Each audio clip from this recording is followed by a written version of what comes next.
नमस्कार, ये news podcast के इस खास एपिसोड में आप सभी का स्वागत है। मैं हूं आपके साथ आरेंद्र। मेरे पीछे आप देख सकते हैं कि विकसित भारत जी राम जी लिखा हुआ है और अपने आप में जी राम जी को लेकर इस वक्त देश भर में एक बड़ी राजनीतिक बहस चल रही है, क्योंकि मोदी सरकार मनरेगा की जगह एक नए कानून को लेकर आई है, जिसके नाम को अगर शॉर्ट फॉर्म में लिखा जाए तो विकसित भारत जी राम जी आता है, क्योंकि इसका पूरा नाम है विकसित भारत गारंटी फॉर रोजगार एंड आजीविका मिशन ग्रामीण। इसको शॉर्ट फॉर्म में लिखेंगे तो विकसित भारत जी राम जी आता है। विपक्ष इस बात के नाम पे विरोध कर रहा है, तो कुछ प्रावधानों को लेकर विरोध कर रहा है। इसका विरोध का स्तर हमने संसद में काफी स्तर पे देखा, लेकिन इस राजनीतिक बहस के बीच में इस पूरे बिल के जो बड़े प्रावधान है, जिसका फायदा मजदूरों को, ग्रामीण भारत को और विकसित भारत के संकल्प को मिलने वाला है, वो कहीं छूट ना जाए, इसलिए इस विषय पे आज हम विस्तार से चर्चा करेंगे। और बहुत ही खास मेहमान इस वक्त आपको हमारे साथ दिख रहे हैं।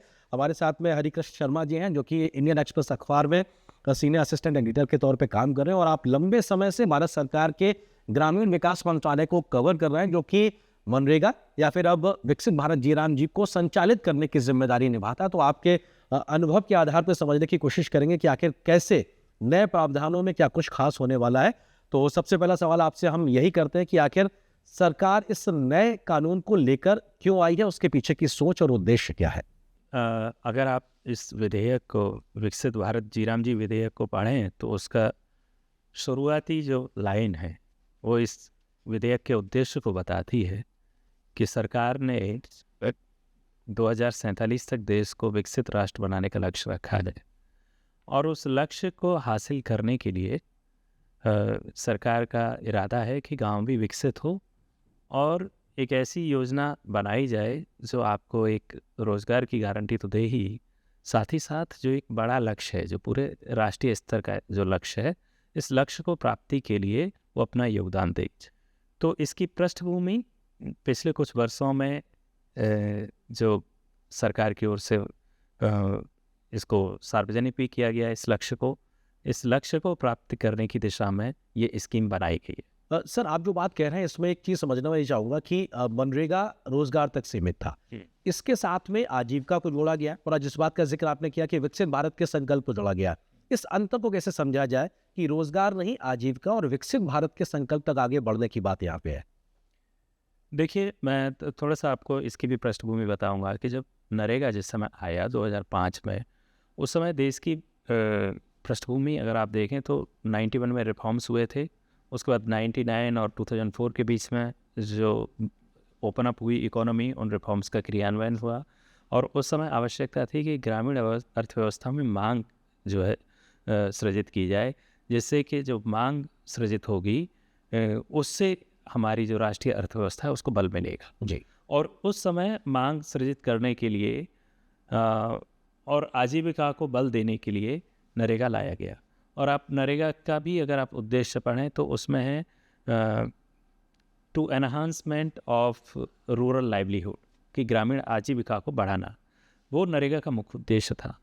यहाँ पर जब आप विकसित भारत जी राम जी की बात अगर आप करते हैं तो इसमें न सिर्फ आपको रोज़गार की गारंटी है, और जहाँ तक आपने आजीविका मिशन की बात की तो इसमें कई कार्य जो इस योजना के माध्यम से होंगे, उनमें जैसे मंडी स्थल का निर्माण है, जो पहले नरेगा के कार्यों में वो नहीं था, या मान लीजिए जो बाजार हाट का निर्माण है, स्थानीय बाजार हाट, तो वो आजीविका से जुड़े हुए हैं।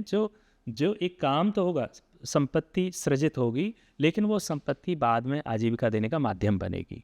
इसमें जैसे ग्रामीण पार्किंग लॉट बनाने का इसमें कंसेप्ट है, तो वो पहले नहीं था ये कंसेप्ट कि गांव में भी आप पार्किंग स्थान कोई निर्धारित करें और निर्धारित स्थान पर वो पार्किंग निर्माण कराएं। तो इसमें जो 4 थीम है, जिन थीम के आधार पर काम होगा, वो थीम ऐसे हैं जो आजीविका के माध्यम से भी जो परिसंपत्ति का सृजन होगा वो बाद में आजीविका का माध्यम भी बन सकती है। बिल्कुल, आप बहुत महत्वपूर्ण चीज़ें आपने कहा। जो 4 चीज़ें उनमें एक जल से जुड़ी हुई जो योजनाएं हैं उस पर फोकस होगा, दूसरा जो है वो ढांचागत विकास को लेकर रहेगा, तीसरा आप जो आजीविका को लेकर आप कह रहे हैं, और साथ ही साथ किस तरीके से मौसम का जो प्रतिकूल असर होता है उसको ध्यान रखते हुए मौसम रोधी एक तरीके से ढांचागत व्यवस्था में आगे बढ़े। पहले से शुरुआत करते हैं। आपने कहा कि परिसंपत्तियों के निर्माण को लेकर, पहले क्या हम परिसंपत्तियों के निर्माण को लेकर एक सीमित दायरे में सोच रहे थे, अब इस दायरे को क्या बृहद किया गया? उस सोच के अंतर को कैसे देखें? देखिए, सोच दोनों अलग है, क्योंकि उस समय जैसे मैंने आपको बताया, उस समय की परिस्थितियाँ अलग थी। गरीबी का स्तर अगर आप सरकारी आंकड़े देखें तो 30% से ऊपर थी ग्रामीण क्षेत्रों में, और ज़्यादा गरीबी थी उस समय।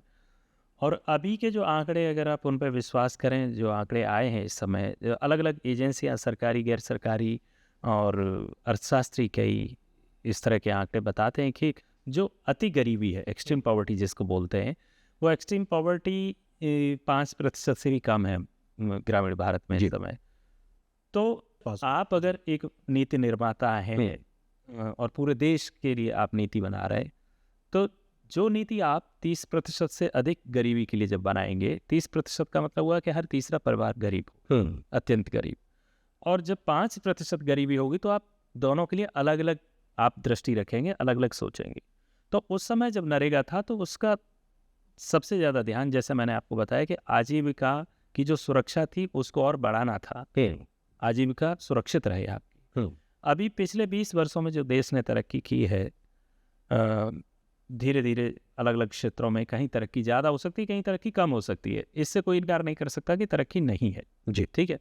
जो तरक्की की है उसने एक आकांक्षा पैदा की है लोगों के मन में, और वो एक आकांक्षी वर्ग जो है उत्पन्न हुआ है, जो एक आकांक्षा रखता है अपने जीवन को लेकर के कि मुझे और बेहतर करना है और मुझे आगे बढ़ना है।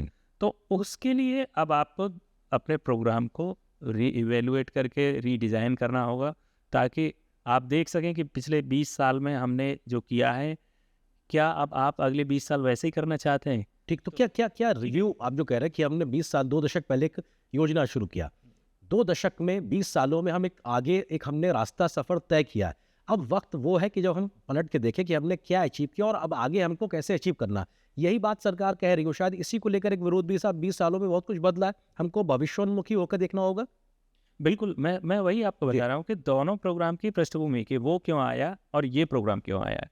तो उस समय की जो आर्थिक स्थिति थी, आप इस बात से इनकार नहीं कर सकते कि जो गरीबी की स्थिति थी या जो ग्रामीण क्षेत्रों में सुविधाओं की स्थिति थी, उसमें और आज के भारत में अंतर है। और जब अंतर है तो आप अपनी गरीबी की निवारण जो कार्यक्रम है उनको भी आपको रीओरिएंट करना पड़ेगा।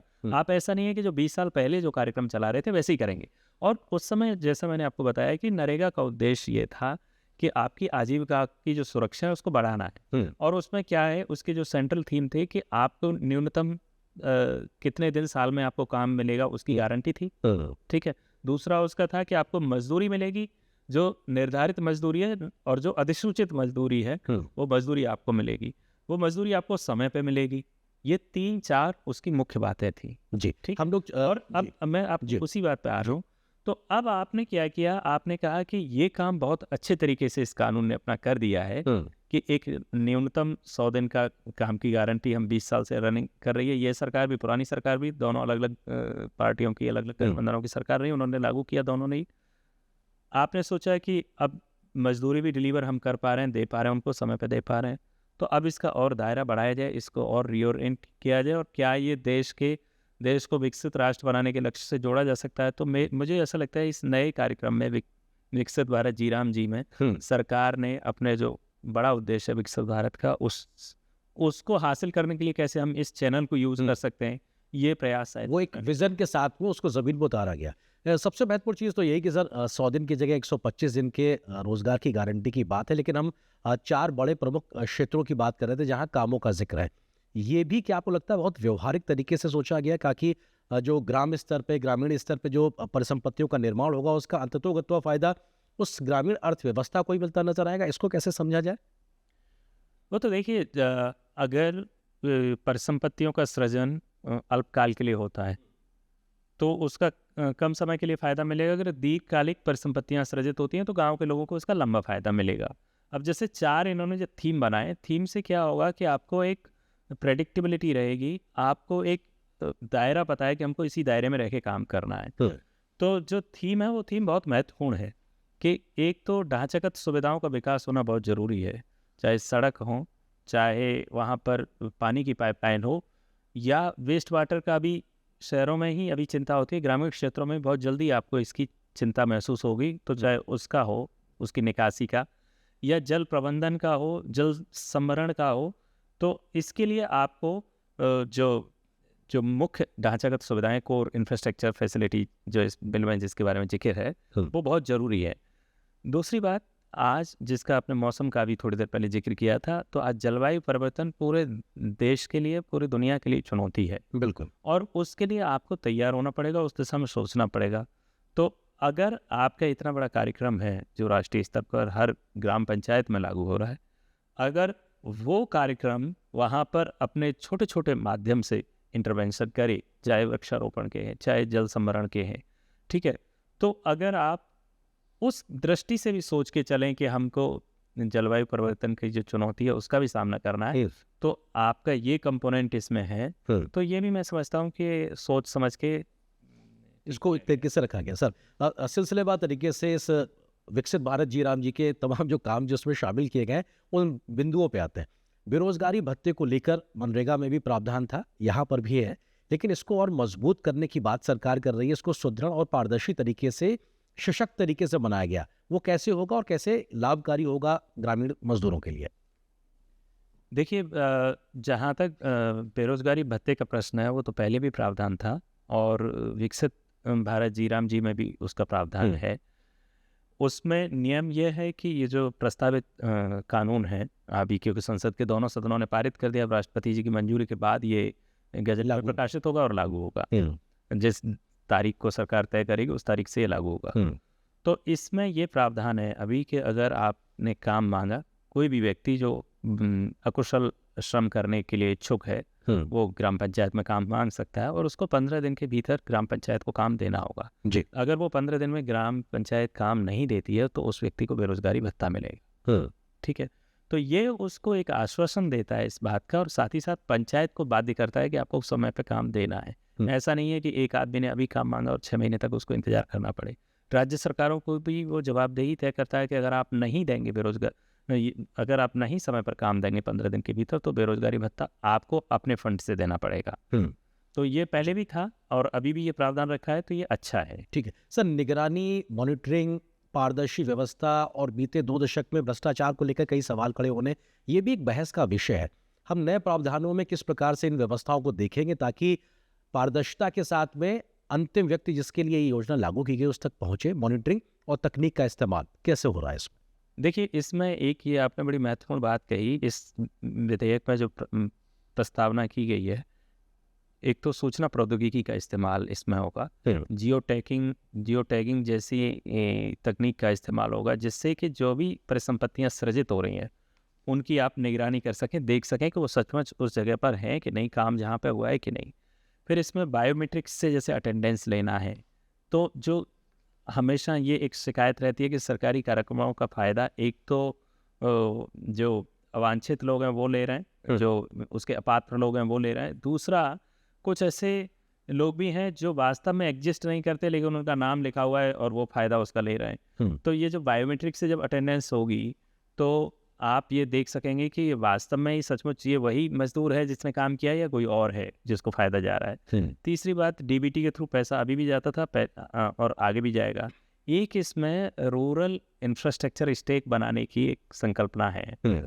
उसका आशय ये है कि आपके यहाँ जो भी परिसंपत्तियों का सृजन हो रहा है, वो पीएम गतिशक्ति जो पोर्टल है, वो जीआईएस आधारित एक पोर्टल है, उस पर वो सारी इंफॉर्मेशन दर्ज रहेगी।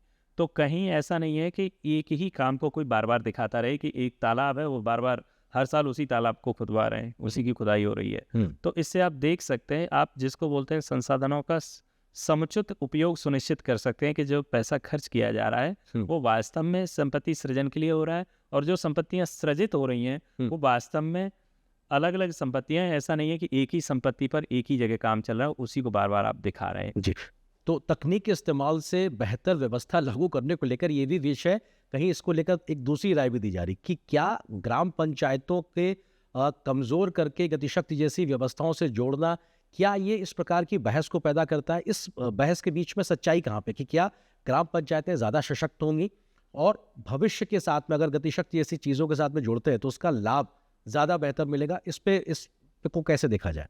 देखिए, जो इस विकसित भारत जी राम जी विधेयक में जो प्रावधान है कि एक वर्ष में कितना कार्य होगा, ये कार्य पंचायत निर्धारित करेगी। पंचायत अपने यहाँ देखेगी कि उसके यहाँ पर जो संभावित कार्य हैं वो क्या क्या हो सकते हैं अगले वित्त वर्ष में, और उसको फिर एक ब्लॉक स्तर पर, फिर उसके बाद जिला स्तर पर, फिर उसके बाद राज्य स्तर पर उनको एकत्रित किया जाएगा, और उसको फिर भारत सरकार उसको मंजूर देगी कि हमको इस राज्य में, इस जिले में और इस ग्राम पंचायत में ये कार्य कराने हैं। ठीक है, तो जहाँ तक मैं समझता हूँ पंचायतों की भूमिका तो अभी भी प्रमुख रहेगी, पहले भी पंचायतों की भूमिका प्रमुख थी।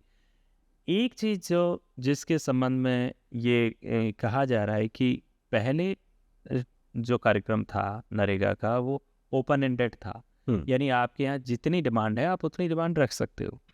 अभी सरकार ये कह रही है कि हम आपको नॉर्मेटिव अलोकेशन करेंगे, यानी कि एक फार्मूला भारत सरकार बनाएगी, नीति आयोग और दूसरे जो संबंधित विभाग हैं उनके साथ वार्ता करके, और उस फार्मूला के आधार पर वो तय करेंगे कि किस राज्य का कितना आवंटन होगा एक। ठीक है, तो वो उसके पीछे जो लॉजिक है सरकार का वो ये है कि संसाधनों का समुचित उपयोग हो और न्यायोचित उपयोग हो, कि जहां उनकी आवश्यकता है खर्च करने की वहां हो। पंचायतों की ग्रेडेशन की भी बात कर रहे हैं कि ए बी एल सी।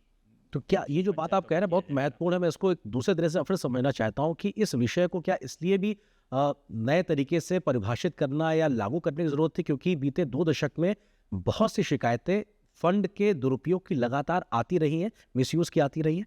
एक पंचायत में हो सकता है वो सुविधाएं हों सारी ऑलरेडी, लेकिन फिर भी वहाँ क्योंकि उनको नरेगा लागू करना है तो वो अपना वहाँ पे उस तरह का कार्य कराएं। जी। दूसरी जगह हो सकता है एक पंचायत सचमुच ही कोई आदिवासी क्षेत्र में है, कोई उसकी जरूरतें अलग हो सकती है, हैं। उसकी जो जरूरतें अलग है, और वहाँ हो सकता है वो प्रायोरिटी में नहीं आ पा रही है, वहाँ पे उस तरह की क्षमता उस पंचायत के नेतृत्व में, या वहाँ पर उस तरह की ग्रामीण स्तर पर व्यवस्था नहीं है कि वहाँ से काम की मांग बढ़े। ठीक है, तो आपके पास ये अवसर होगा ये देखने का कि अगर आप पंचायतों की मान लो ABC 3 कैटेगरी में आप करते हैं, एक धन के खर्च के आधार पर मान लीजिए आप करें, या एक सुविधाओं के आधार पर आप उनकी रैंकिंग करें कि भाई ये हमारी पिछड़ी हुई पंचायतें हैं, यहाँ पे हमको ध्यान देने की आवश्यकता है। तो मेरे ख्याल से इसको इस तरह से देखना चाहिए कि अगर ऐसा ग्रेडेशन कर रहे हैं, पंचायतों को श्रेणीबद्ध कर रहे हैं जिन श्रेणियों में, तो इससे हमें ये उम्मीद करनी चाहिए कि शायद जो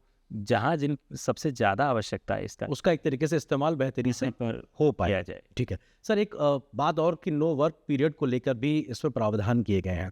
इसको लेकर भी दोनों प्रकार की राय कहीं ना कहीं चर्चा में सामने आ रही है कि साहब क्या इससे मजदूरों को फायदा होगा या नुकसान होगा, और कटाई बुआई के समय क्या श्रम की उपलब्धता का जो तर्क है वो कैसे ग्रामीण भारत की जरूरतों से मैच खाता है? देखिए, जो जब नरेगा लागू हुआ था तो उस समय उसमें प्रावधान था कि वर्ष में किसी भी समय आप काम मांग सकते हैं। इस योजना में प्रावधान है कि आप 60 दिन को छोड़ करके बाकी 305 दिन आप मांग सकते हैं काम। वो 60 दिन एक साथ होंगे या एक साथ नहीं होंगे, हाँ। वो 60 दिन वर्ष के अलग अलग महीनों में उस क्षेत्र को, उस पंचायत को ध्यान में रखते हुए तय किए जाएंगे। ये भी पंचायत ही तय करेगी? पंचायत ही तय करेगी जी। पंचायत के स्तर पर, जिले के स्तर पर जिला प्रशासन तय करेगा, राज्य के स्तर पर राज्य करेगा। 60-40 का जो रेशियो है इस पे क्योंकि लगातार हो रहा है कि साहब केंद्र प्रायोजित एक पूरी योजना थी, अब राज्यों को इसका आर्थिक बोझ होगा, इस पे तर्क क्या है सरकार का?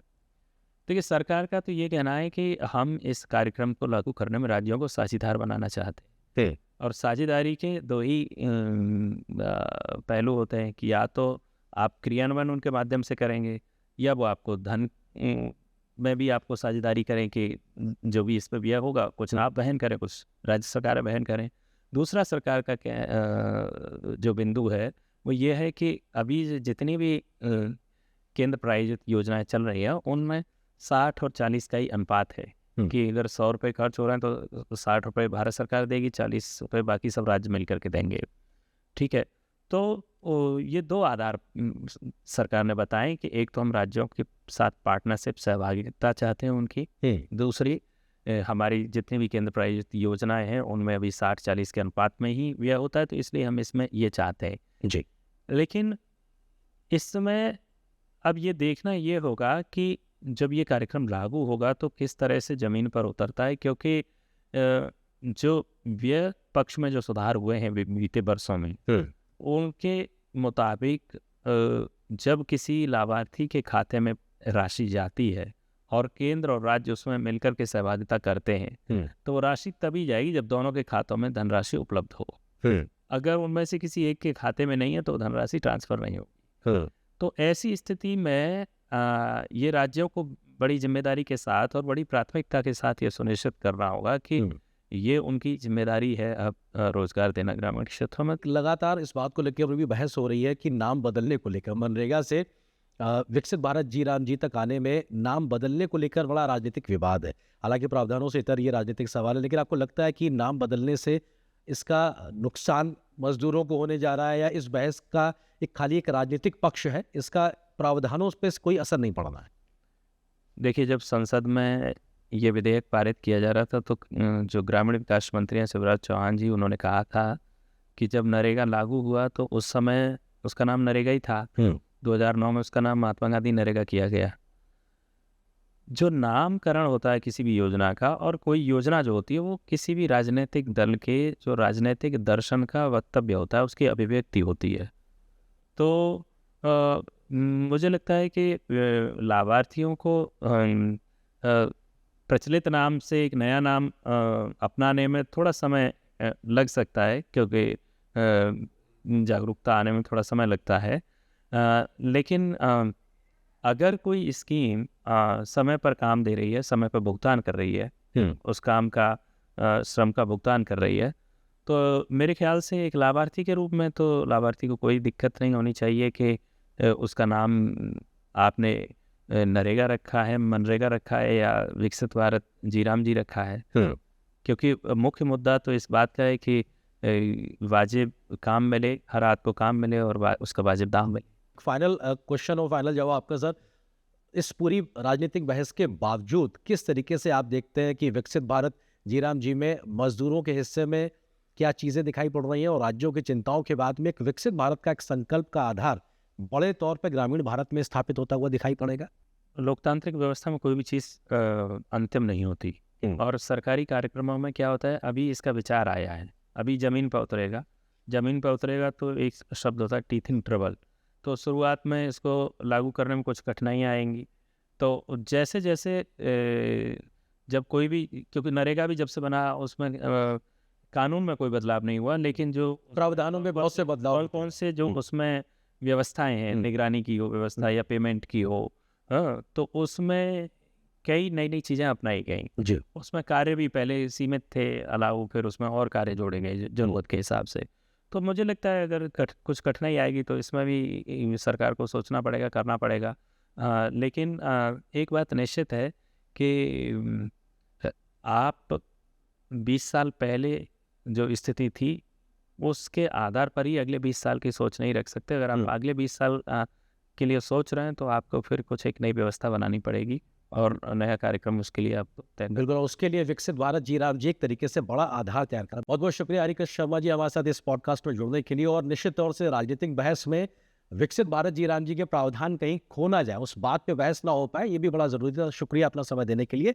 तो निश्चित तौर से विकसित भारत जी राम जी को लेकर राजनीतिक बहस के इतर ग्रामीण भारत के विकास के लिए, विकसित भारत के संकल्प के लिए और मजदूरों के लिए क्या कुछ बड़ी बातें इस नए प्रावधान के तहत बिल में आई हैं, उस पर हमने इस पॉडकास्ट में चर्चा की है।